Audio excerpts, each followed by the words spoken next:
गरीब का आईफोन। शोभा एक बहुत गरीब औरत थी जो अपनी 10 साल की बेटी निमृत के साथ रहा करती थी। निमृत बहुत छोटी थी जब शोभा के पति की मृत्यु हो गई थी। बस तभी से शोभा ने अकेले ही निमृत को पाला था। शोभा लोगों के घरों में साफ सफाई का काम किया करती थी और निमृत घर में अकेली रहा करती थी। ऐसे ही एक रोज़ शोभा शाम को जब घर आती है। अरे निमृत बेटा, क्या हुआ? तुम ऐसे उदास क्यों बैठी हो? आज पढ़ाई क्यों नहीं कर रही बेटा? माँ, स्कूल के सभी बच्चों के माँ बाप के पास फ़ोन है। सभी बच्चे फ़ोन के ज़रिए अपने स्कूल का काम कर लेते हैं। बस मेरे पास ही फ़ोन नहीं है, जिस वजह से मैं समय पर स्कूल का काम नहीं कर पाती, और इसलिए आज टीचर ने मुझे खूब मारा। माँ, मुझे भी फ़ोन की ज़रूरत है, ला दो ना। बेटा, मैं समझ सकती हूँ, पर तू जानती है ना हम कितने गरीब हैं। बस अपनी माँ को ना कुछ दिन दे, जल्द से जल्द कोई फ़ोन मैं तेरे लिए पक्का लेकर आऊँगी। फिर तू उस फ़ोन से स्कूल का काम करना, ठीक है? ठीक है माँ। अच्छा, तुझे बहुत भूख लगी है ना? देख, आज मैं तेरे लिए कोठी से क्या लेकर आई हूँ। आज मैंने कोठी में खीर बनाई थी। थोड़ी सी खीर बच गई तो सिठानी ने मुझे ये खीर दे दी। खाकर बताओ कैसी बनी है। निमृत अपनी माँ के हाथ की बनाई हुई खीर खाती है जो उसे काफ़ी पसंद आती है। इस तरह से निमृत खाना खाकर सो जाती है, पर शोभा की आंखों में नींद नहीं होती। उसकी आंखों में नींद होती भी कैसे? आखिर अब उसे एक फ़ोन चाहिए था अपनी बेटी के लिए, और शोभा के पास इतने पैसे नहीं थे कि वो अपनी बेटी को फ़ोन दिला सके। ऐसे ही कुछ दिन बीत जाते हैं। अब तक शोभा फ़ोन नहीं ले पाती। माँ, आपने कहा था आप फ़ोन लोगे, पर 1 महीना हो गया, अब तक आपने फ़ोन नहीं लिया। अब स्कूल में सारे टीचर मुझे डांटते हैं। बेटा, बस कुछ और दिन का समय दे दे। अब निमृत तैयार होकर अपने स्कूल चली जाती है, तो वहीं शोभा भी काम करने के लिए कोठी में चली जाती है, जहां उसकी नज़र एक पुराने फ़ोन पर पड़ती है। मालकिन के पास पुराना फ़ोन देखकर शोभा मन ही मन सोचती है, मालकिन के पास तो कई सारे फ़ोन हैं। ये फ़ोन तो हमेशा से ही घर में पड़ा रहता है। क्यों ना मैं मालकिन से ये फ़ोन ले लूँ। ये सोचकर शोभा अपनी मालकिन से बात करने जाती है। क्योंकि शोभा की मालकिन बहुत खड़ूस होती है, इसलिए शोभा की हिम्मत नहीं होती और वो अपनी मालकिन से फ़ोन के लिए बात नहीं कर पाती। वहीं दूसरी ओर निमृत को फ़ोन की बहुत ज़्यादा ज़रूरत होती है, इसलिए जब स्कूल से घर आती है तो वो देखती है कि उसकी एक सहेली जो कि उसी के साथ पढ़ती है, वो आज स्कूल ना आकर कबाड़े बिन रही थी। अरे कोमल, ये क्या, तू आज स्कूल नहीं आई और यहाँ कबाड़ा बिन रही है? हाँ निमृत, तू जानती है ना हम लोग कितने गरीब हैं, और हमारे पास इतने पैसे नहीं कि हम अच्छा सा फ़ोन खरीद सके, इसलिए मैं स्कूल से आकर कुछ समय थोड़ा कबाड़ा बिन लेती हूँ। तेरे पास तो फ़ोन है, तूने तो फ़ोन ले लिया, फिर तू क्यों कबाड़ा बिनती है? अरे क्योंकि वो फ़ोन भी मुझे कबाड़े से ही मिला था, और अब मैं कबाड़ा इसलिए बिनती हूँ ताकि मुझे कुछ अच्छी चीज़ें मिल सके। देख, आज मुझे कबाड़े में से ये कैमरा मिला है। अब जैसे ही निमृत को पता चलता है कि कबाड़ा बिनने से कोमल को फ़ोन और कैमरा मिला, तो वो भी कबाड़ा बिनने के बारे में सोचती है। अब क्या था, अब अगले दिन निमृत स्कूल से आकर अपनी दोस्त कोमल के साथ कबाड़ा चुनने के लिए चली जाती है।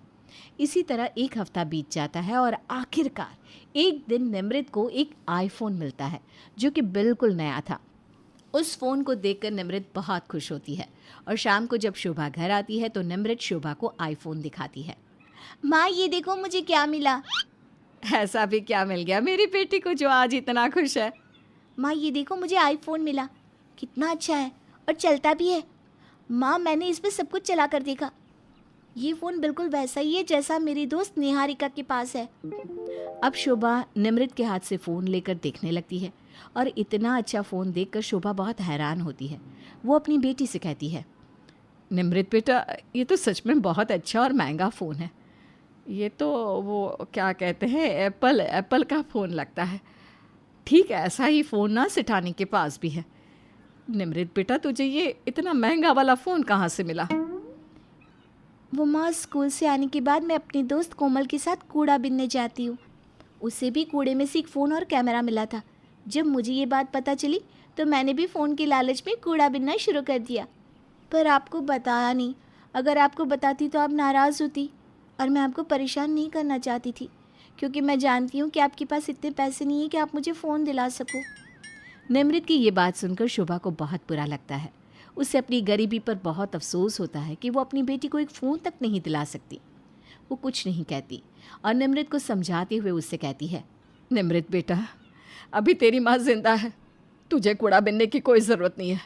और रही बात फ़ोन की, तुझे फ़ोन मिल चुका है ना, अब तो इस फ़ोन से पढ़ाई कर। अब निमृत कूड़ा बिनना बंद कर देती है और शोभा इसी तरह से कोठी में काम करने लगती है।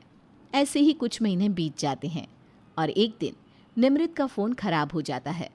क्या हुआ निमृत बेटा, तुम आज पढ़ाई नहीं कर रही?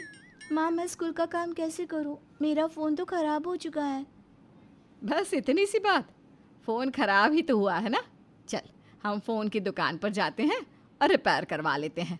वैसे भी पुराना फ़ोन था, कबाड़े में मिला था, जाहिर सी बात है जल्दी ख़राब होगा। अब शोभा और निमृत फ़ोन को लेकर दुकान में जाते हैं, जहां दुकान वाला फ़ोन को देखकर शोभा से कहता है, वैसे तो तुम लोगों को देखकर लगता नहीं कि तुम गरीबों के पास भी आईफोन हो सकता है। फ़ोन ठीक हो जाएगा, शाम को आकर ले जाना। अब जैसे ही निमृत को पता चलता है कि शाम तक उसका फ़ोन ठीक हो जाएगा, वो बहुत खुश होती है और अपनी माँ के साथ घर आ जाती है।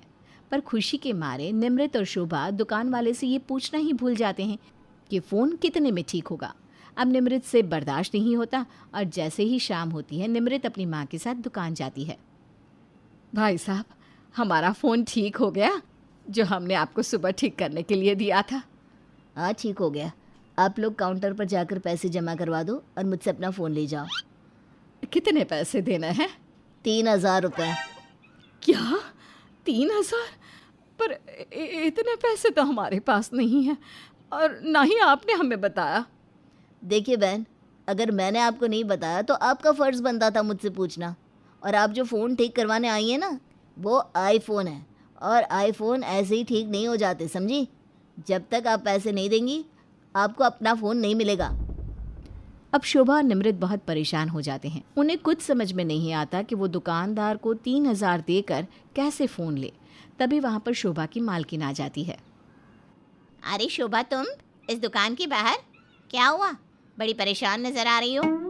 शोभा मालकिन को सारी बात बताती है, जिसके बाद मालकिन शोभा को दुकान के अंदर ले जाती है और 3000 देकर उसे उसका फ़ोन दिलवाती है। अगर तुम्हें फ़ोन ही चाहिए था तो मुझे बता देती। मेरे पास न जाने कितने ही आईफोन ख़राब पड़े हैं। वैसे भी ये दुकानदार मेरा भाई है। भैया, अब से इनसे पैसे मत लेना। शोभा हमारे घर में ही काम करती है। माफ़ करना मालकिन, पर मुझे डर लगता था, बस इसीलिए मैंने कभी आपसे मदद नहीं मांगी। पर मैं आपका यह एहसान कभी नहीं भूलूंगी। इस तरह से शोभा आईफोन लेकर निमृत के साथ घर जाती है। घर जाने के बाद निमृत अपने आईफोन के ज़रिए पढ़ाई करती है और शोभा ईमानदारी से अपनी सिठानी के घर साफ सफाई का काम करती है।